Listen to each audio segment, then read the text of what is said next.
Hello friends, स्वागत है आपका हमारे आज की करंट अफेयर की क्लास में। आज हम ऐसे लेटेस्ट करंट अफेयर करेंगे जो अभी हाल ही के हैं। अगर आपने हमारे यूट्यूब चैनल को सब्सक्राइब नहीं किया है तो सब्सक्राइब कर लें। हाँ, आपको यहाँ पर मैं एक बात और बताना चाहता हूँ कि हमारे द्वारा जो भी करंट अफेयर्स की क्लास लगाई जाती है वो उसकी डीपली जो है हमने पीडीएफ बना रखे हैं। अगर आपको उन पीडीएफ की आवश्यकता है तो आप हमें हमारे जो डिस्क्रिप्शन के अंदर मैंने टेलीग्राम का लिंक दे दिया गया है, उस पर क्लिक करके आप उन्हें प्राप्त कर सकते हैं। किस सरकार ने स्थानीय विनिर्माण को बढ़ावा देने के लिए इलेक्ट्रिक वाहन नीति को मंजूरी दी है? एक पाकिस्तान, दो भारत, तीन उत्तर कोरिया, चार इंडोनेशिया। सही आंसर क्या आएगा हमारा? भारत। भारत सरकार ने क्या है 15 मार्च को एक ऐतिहासिक घोषणा की। क्या घोषणा की है कि ईवी इलेक्ट्रिक वाहन है जो विनिर्माण के लिए वैश्विक केंद्र के रूप में स्थापित करने के उद्देश्य से इसे मंजूरी दी गई है। ठीक है जी। इस कारण क्या होएगा? एक तो हमारा मेक इन इंडिया का सपना पूरा हो जाएगा, होएगा जी। एक क्या है, रोजगार बढ़ेगा। अगर हम ईवी हमारे यहाँ ही बनाने लगे, इलेक्ट्रिक वाहन विनिर्माण करने लगेंगे तो हमारा क्या है, इलेक्ट्रिक वाहन बनाने के कारण क्या है, रोजगार भी बढ़ेगा। तीसरा क्या है, अत्याधुनिक प्रौद्योगिकी तक पहुंच इंडिया की हो जाएगी। अत्याधुनिक का मतलब क्या है, मॉडर्न। जो भी हम मॉडर्न के अंदर इलेक्ट्रिक वाहन बनाने हैं वहाँ उस तक क्या है, इंडिया की भी पहुंच हो जाएगी। इसके अंदर क्या है, कम से कम प्रत्येक कंपनी को क्या 4150 करोड़ रुपए लगाने होंगे। अधिक से अधिक विनिवेश करने की कोई भी सीमा नहीं है। ठीक है जी। यह कदम ईवी क्षेत्र में पर्याप्त वित्तीय प्रवाह सुनिश्चित करने के लिए है। ठीक है जी। यह नीति कंपनियों को ईवी का व्यवसायिक उत्पादन शुरू करने के लिए भारत में विनिर्माण सुविधाएं स्थापित करने के लिए 3 वर्ष की अनुमति दी है हर कंपनी को। कितने वर्ष की? 3 ईयर की। आगे हमारा क्वेश्चन है, फिलिस्तीन के नए प्रधानमंत्री किसे नियुक्त किया गया है? यताशे, महमूद मुस्तफ़ा, महमूद अब्बास, इनमें से कोई नहीं। सही आंसर क्या है हमारा? मोहम्मद मुस्तफ़ा। ठीक है जी। इनको नियुक्त किसने किया है? फिलिस्तीन के जो राष्ट्रपति है महमूद अब्बास जी, ठीक है, उनके द्वारा इन्हें नियुक्त किया गया है। ठीक है जी। महमूद अब्बास जी है जो हम यहाँ के लिए फिलिस्तीन के राष्ट्रपति, उनके द्वारा इन्हें नियुक्त किया गया है। मुस्तफा है कौन? यह एक अमेरिकी अर्थशास्त्री हैं। ठीक है जी। हमास के शासन के तहत गाजा के पुनर्निर्माण की देखरेख करने के साथ अग्रणी फिलिस्तीनी व्यापारिक हस्तियों में से एक है। एक तो ये व्यापारिक हस्तियों में से एक है मोहम्मद मुस्तफा। एक है ये अमेरिकी शिक्षित अर्थशास्त्री, अमेरिका से पढ़े हुए हैं ये। ठीक है जी। अब मुस्तफा को कौन सी चुनौती का सामना करना पड़ेगा जब अब प्रधानमंत्री ने नियुक्त कर दिया गया है?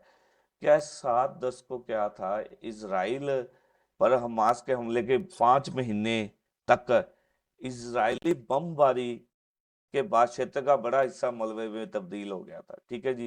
2.3 मिलियन से अधिक क्या है, गाजी गाजीवासी तो विस्थापित हो गए थे और उन्हें सहायता की जरूरत है। एक तो कड़ी चुनौती इनके सामने ये है। ठीक है। एक क्या है, अपेक्षित अंतर्राष्ट्रीय सहायता में अरबों के वितरण की निगरानी भी इनके द्वारा करनी पड़ेगी। ठीक है। चुनौती में और क्या कुछ आएगा इनके? एक तो गाजा वाला हमने देख लिया। एक क्या है, वेस्ट बैंक और गाजा के शासन को फिर से एकजुट करना पड़ेगा। किसको जी? एक तो गाजा के शासन को। ठीक है, गाजा के। एक क्या है, वेस्ट बैंक, वेस्ट बैंक के। ठीक है जी।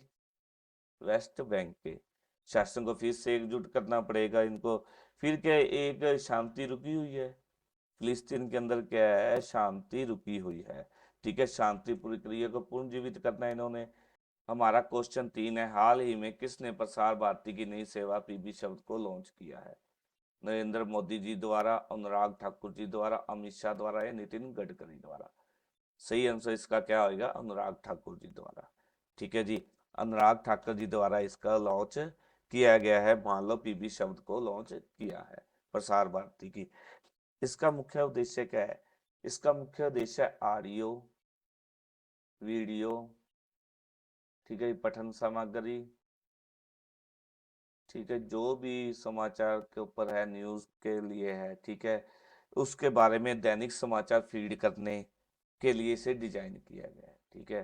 नंबर 2 क्या है, जो छोटे मोटे हमारे जो है पत्रकार ला लो, छोटे मोटे जो भी है हमारे, उनको क्या है नेटवर्क द्वारा ऑडियो वीडियो, ठीक है, फोटो पता सामग्री आधारित जानकारी प्रदान करने के लिए किया गया है इसको। ठीक है, इससे क्या है जो हमारे छोटे मोटे समाचार है, ठीक है, संगठनों को बड़े पैमाने पर सहायता मिलेगी। क्यों? क्योंकि इसके द्वारा क्या है सामग्री एकत्र करने के लिए उनके पास व्यापक नेटवर्क का प्रबंध नहीं होता। इस जो नई सेवा है पीबी शब्द, इसके ऊपर उनको ये न्यूज़ है प्राप्त हो जाया करेगी। ठीक है जी। इसके अंदर क्या है, ऐसे सही समूहों के लिए समाचार सामग्री प्रदान करने के लिए एक स्थान पर, एक स्थान हो गया उपलब्ध करवाने के लिए सभी को। ठीक है जी। इसके अंदर क्या है, एक और जो सबसे बड़ी इसकी महत्वता है, इसके अंदर 50 श्रेणियों, ठीक है, प्लेटफार्म है जो 50 श्रेणियों, ठीक है जी, 50 श्रेणियों में सभी प्रमुख भाषाओं में समाचार सामग्री प्रदान करेगी। हमारा क्वेश्चन नंबर 4 क्या है, हाल ही में फुलदेई त्योहार कहाँ शुरू हुआ है?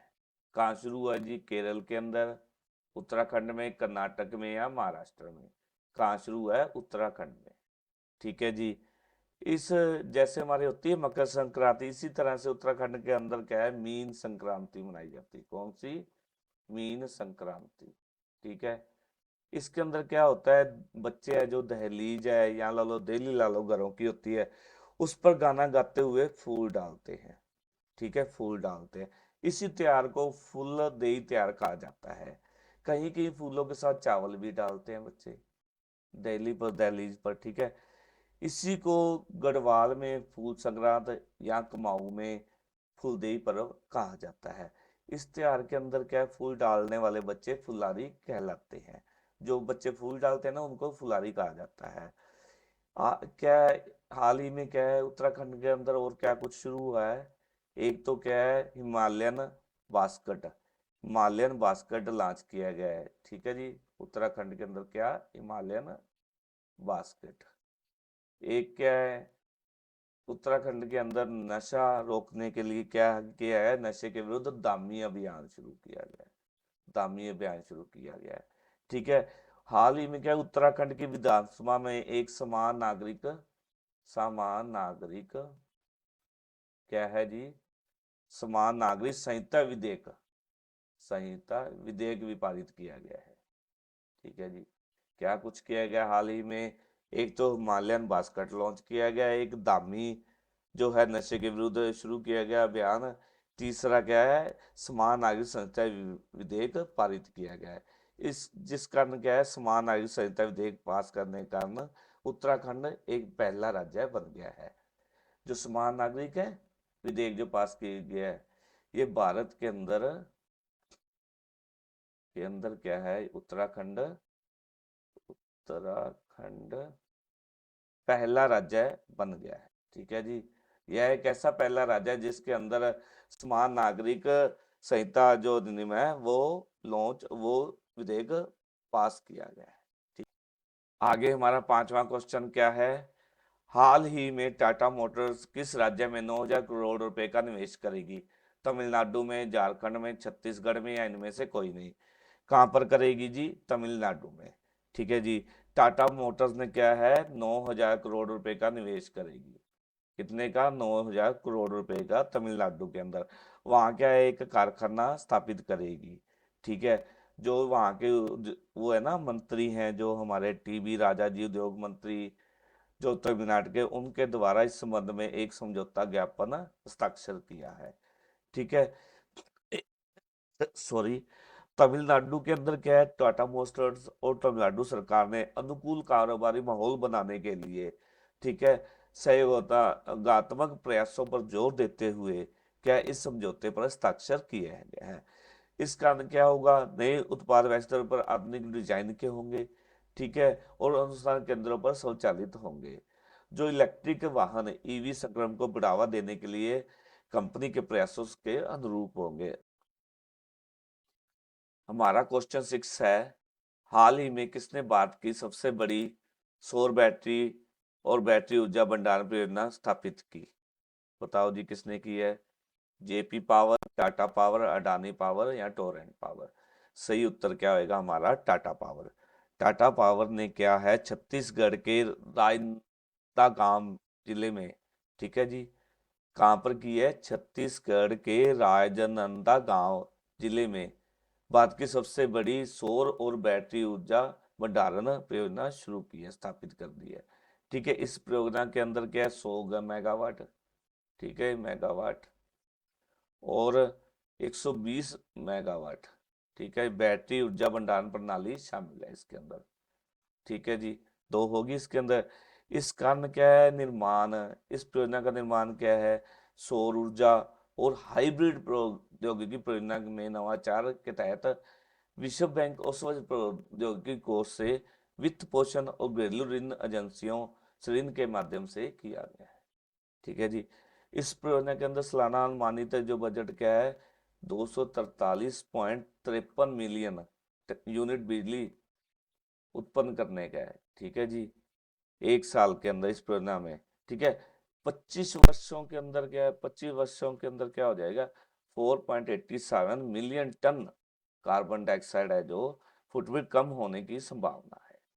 ठीक है जी, भारत ने 2070 तक क्या है, शून्य कार्बन उत्सर्जन के लक्ष्य को हासिल करने का लक्ष्य रखा है। आगे हमारा नेक्स्ट क्वेश्चन है, हाल ही में आरबीआई ने नियामक मानदंडों के उल्लंघन के लिए किस बैंक पर जुर्माना लगाया है? Bank of Baroda, bank of India और बंधन, यूनियन बैंक ऑफ इंडिया या स्टेट बैंक ऑफ इंडिया? कौन कौन से बैंक पर लगाया है? बैंक ऑफ इंडिया और बंधन बैंक पर। ठीक है, ये किस कारण लगाया है? जो आरबीआई या आरबीआई ने नियामक दंड वो रखे हुए मापदंड, ठीक है जी, नियामक मानदंड रखे हुए, उनका पालन न करने का इन पर लगाया गया है। ठीक है जी, ये क्या है? 1949 की बैंकिंग प्रणाली है हमारी, 1949 की, जो आरबीआई ने भारत में बैंकों को नियामक बताता है। ठीक है, आरबीआई के पास भारत में एक मजबूत बैंकिंग प्रणाली को बढ़ावा देने, जमाकर्ता की हित की रक्षा करने के लिए नियम और कानून बनाने की शक्ति है, ये तो पता ही है आप सबको। ठीक है, इस कारण क्या है, बैंक ऑफ इंडिया पर ब्याज, जमा पर ब्याज दर, ठीक है, बैंकों में ग्राहक सेवा और अग्रिम ऋण पर ब्याज दर के प्रावधानों का पालन न करने के कारण, ठीक है, क्रेडिट सूचना कंपनी नियम 2006, क्रेडिट सूचना कंपनी नियम 2006 का उल्लंघन करने पर जो हमारा है ये बैंक ऑफ इंडिया, इस पर 1.4 करोड़ रुपए का जुर्माना लगाया है। ठीक है जी, और दूसरा बैंक कौन है? बंधन बैंक, उसके ऊपर कितने का लगाया? उस पर लगाया 29.55 लाख रुपए का जुर्माना लगाया गया है।